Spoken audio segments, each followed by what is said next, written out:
Oke, baiklah. Halo semuanya, perkenalkan saya Agnesha Manuela dengan NIM 2231099, di mana pada video ini saya akan menjelaskan terkait analisis uji two-way ANOVA atau ANOVA 2 jalur, di mana video ini diperuntukkan untuk memenuhi tugas atau ujian akhir semester dari mata kuliah Statistika Pendidikan. Nah, di mana sebelumnya kita akan membahas apa itu uji ANOVA, di mana uji ANOVA adalah teknik statistik yang digunakan untuk mengukur signifikansi perbedaan antara rata-rata kelompok yang berbeda dalam satu atau lebih variabel respon dalam suatu populasi. Selanjutnya, ada beberapa syarat uji ANOVA, di mana untuk menggunakan ANOVA ada beberapa syarat yang harus dipenuhi, di mana yang pertama ada data harus bersifat interval atau rasio. Yang kedua, variasi dari setiap kelompok harus sama dengan uji homogenitas. Selanjutnya, data harus berdistribusi normal dengan uji normalitas yang nantinya akan kita uji dengan menggunakan SPSS. Selanjutnya, pada metode ANOVA ini juga terdapat dua jenis, yaitu one-way ANOVA atau ANOVA satu jalur dan two-way ANOVA atau ANOVA dua jalur, di mana one-way ANOVA ini digunakan ketika hanya terdapat satu faktor yang mempengaruhi variabel respon, sedangkan two-way ANOVA digunakan ketika ada suatu faktor atau lebih yang mempengaruhi variabel respon. Nah, pada video ini kita akan membahas two-way ANOVA, di mana pada two-way ANOVA ini akan disajikan data dari judul penelitian pengaruh model pembelajaran kooperatif learning tipe Jigsaw dan gaya belajar terhadap hasil belajar PKN siswa kelas 8 SMP Negeri 10 Padang, di mana tahun penelitian pada data ini 2015 dengan nama peneliti Poppy Radiuli dari Fakultas Ilmu Pendidikan Universitas Negeri Padang, di mana hipotesis yang ditujukan dari data tersebut adalah hasil belajar PKN siswa yang memiliki gaya belajar auditorial yang diajarkan dengan menggunakan model pembelajaran kooperatif tipe Jigsaw lebih tinggi daripada hasil belajar siswa yang memiliki gaya belajar auditorial yang diajarkan menggunakan model konvensional, di mana uji yang akan kita lakukan uji two-way ANOVA.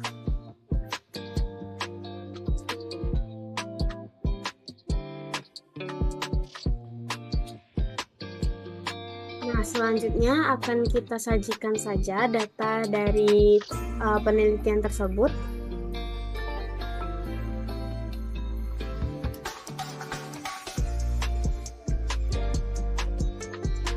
Selanjutnya di sini ada data dari penelitian tersebut, di mana ada kelas eksperimen dan kelas kontrol, di mana juga ada hasil belajar di kemampuan awal tinggi dan kemampuan awal rendah dari masing-masing kelas tersebut. Nah, selanjutnya kita akan memasukkan data ini ke aplikasi SPSS, namun sebelumnya kita harus memberi kode kolom terlebih dahulu, di mana pada kelas eksperimen akan diberi kode 1 seperti yang sudah tertera. Selanjutnya kelas kontrol akan diberi kode 2. Lalu kemampuan awal tinggi akan diberikan kode 1 dan kemampuan rendah akan diberi kode 2 dengan adanya juga poin dari setiap hasil belajar para siswa. Selanjutnya kita akan masuk ke aplikasi SPSS. Nah, baik, selanjutnya di sini sudah kita buka aplikasi SPSS. Selanjutnya kita akan mengcopy data yang sudah kita beri kode tadi, di mana kode yang kelas eksperimen itu diberi kode 1, dan kelas kontrol diberi kode 2. Ini kita paste datanya. Nah, di sini sudah ada data yang sudah kita sajikan.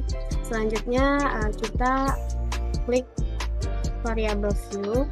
Nah, pada kolom pertama ini kita beri nama kelas. Selanjutnya pada kolom kemampuan siswa. Selanjutnya di kolom ketiga itu kita masukkan hasil belajar. Baik, kita ubah tipenya itu numerik di semua kolomnya.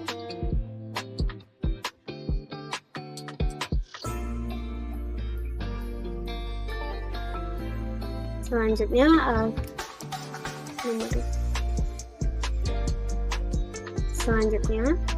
kita pada kolom value kita akan memasukkan itu pada kalau masukkan kode tadi, di mana kode 1 itu pada kelas eksperimen.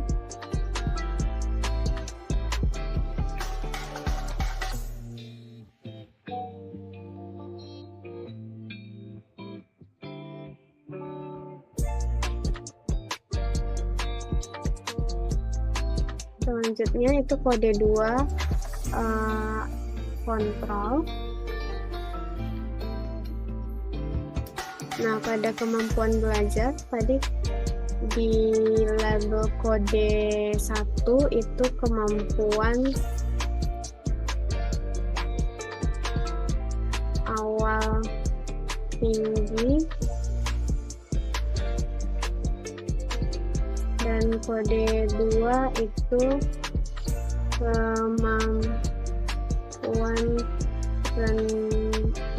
awal rendah.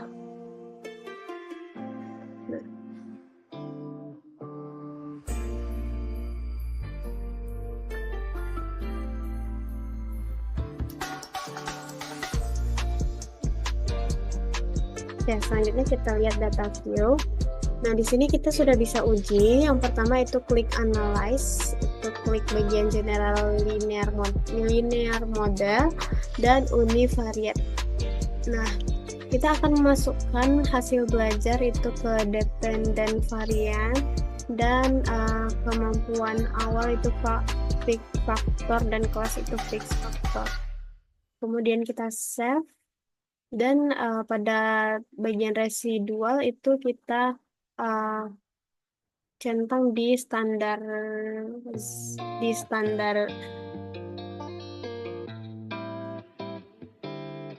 selanjutnya. Oke. Nah, di sini akan keluar hasilnya, namun ini akan kita abaikan terlebih dahulu karena kita akan klik di bagian deskriptif statistik yang nantinya kita akan ke bagian explore. Nah, nanti data standaris residual tadi akan kita masukkan ke dependent list, lalu klik bagian plot. Selanjutnya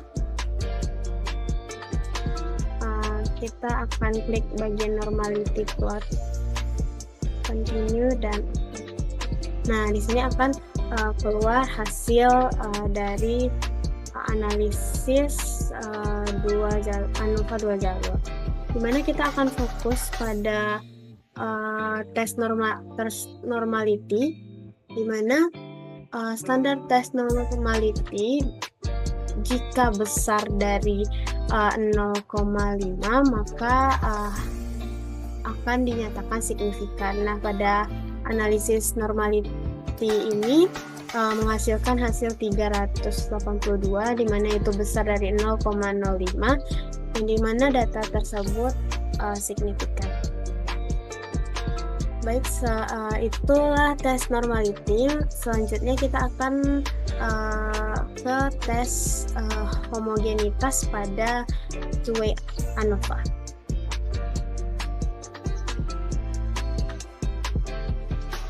Nah, selanjutnya kita akan melanjutkan ke uji homogenitas, di mana kita klik analyze, terus kita klik general linear model univariate, dan kita klik save.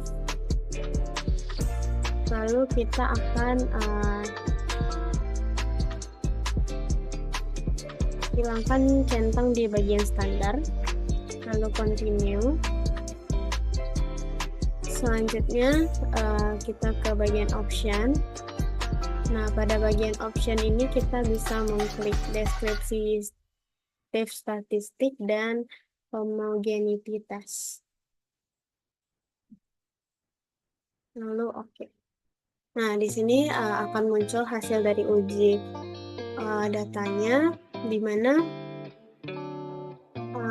di sini akan ada beberapa output, di mana yang pertama output between subject factor, di mana between subject factor ini menunjukkan data pada masing-masing variabel, di mana datanya ada kemampuan awal tinggi ada 20, kemampuan awal rendah ada 20, di mana peserta didiknya juga ada 20. Selanjutnya pada tabel deskriptif statistik, di mana output deskriptif statistik ini menunjukkan nilai rata-rata dari data masing-masing variabel.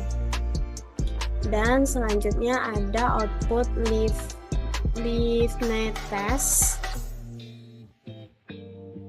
Nah, pada LiveNet test ini menunjukkan hasil uji homogenitas, di mana jika signifikan besar dari 0,05 maka dinyatakan homogen, dan jika kecil dari 0,05 maka data dinyatakan tidak homogen. Di mana di sini ada signifikannya yaitu 1, maka ini adalah data hasilnya homogen.